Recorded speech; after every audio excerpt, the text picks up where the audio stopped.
शुरू। कोरोना संक्रमण के चलते पूरी सामाजिक आर्थिक व्यवस्था उधड़ चुकी है और सामान्य नागरिक अपनी रोजी रोटी की सुध खो चुके हैं।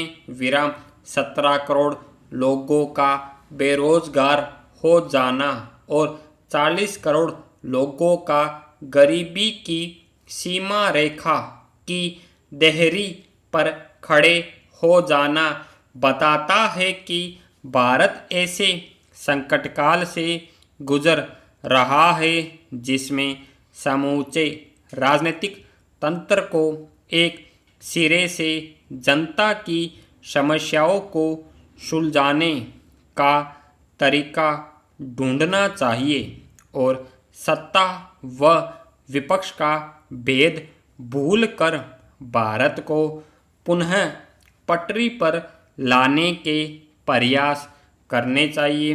परंतु कोरोना काल में ही कृषि क्षेत्र के लिए जारी किए गए अध्यादेशों का विरोध जिस तरह जमीन पर विभिन्न राज्यों के किसान कर रहे हैं, उससे यह लगता है कि संकट के इस दौर में पक्ष विपक्ष की रणनीति जारी रहेगी।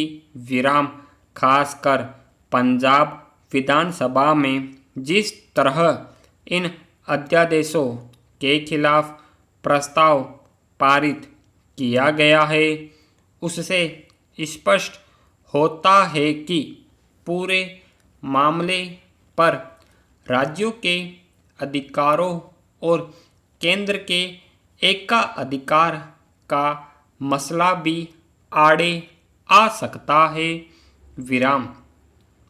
बेशक कृषि भारतीय संविधान में राज्य सूची में आता है और राज्य सरकारों को अधिकार है कि वे अपने क्षेत्र में खेती व किसानों की दशा सुधारने के लिए आवश्यक कदम उठाए और ऐसे कारगर उपाय करें जिससे किसान की माली हालत सुधरे और उसकी उपज का बेहतर मूल्य उसे प्राप्त हो।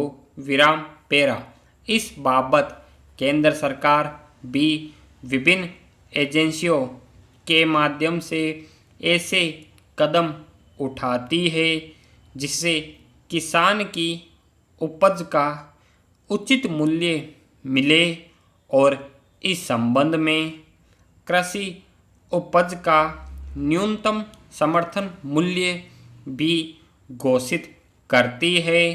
परंतु नए अध्यादेश में जिस तरह कृषि मंडी समितियों को समाप्त करके पूंजीपतियों के भरोसे कृषि बाजार को छोड़ने के प्रावधान किए गए हैं और ठेके पर खेती कराने की प्रथा को चालू करने की व्यवस्था की जा रही है, उसका प्रबल विरोध किसान समुदाय कर रहा है और हरियाणा राज्य में सड़कों तक पर उतर आया है।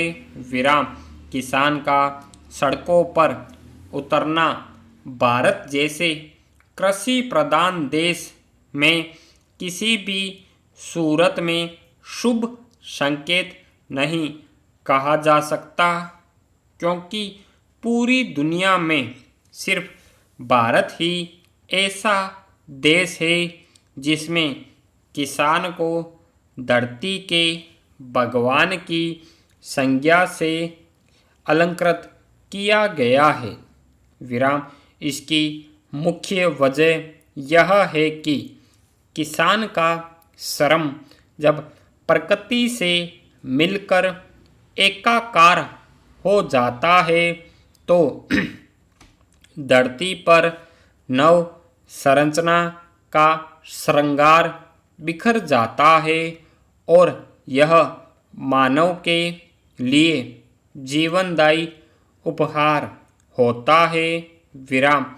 इस गुण तत्व को हमारी संस्कृति में इस तरह महत्ता दी गई कि किसान को धरती का भगवान कहा गया। विराम पेरा।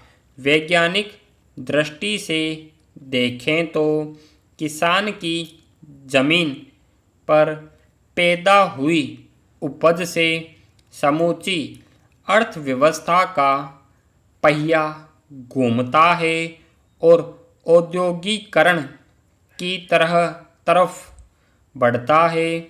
विराम। विकास और कृषि का आधुनिकीकरण दोनों एक साथ चलते हैं। विराम। अतः किसान का संपन्न होना विकास की मूल शर्त होती है। विराम।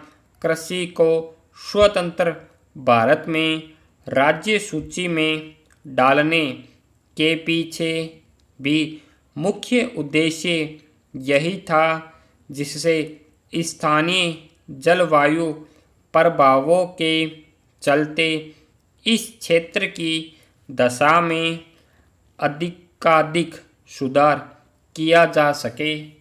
विराम। स्टॉप।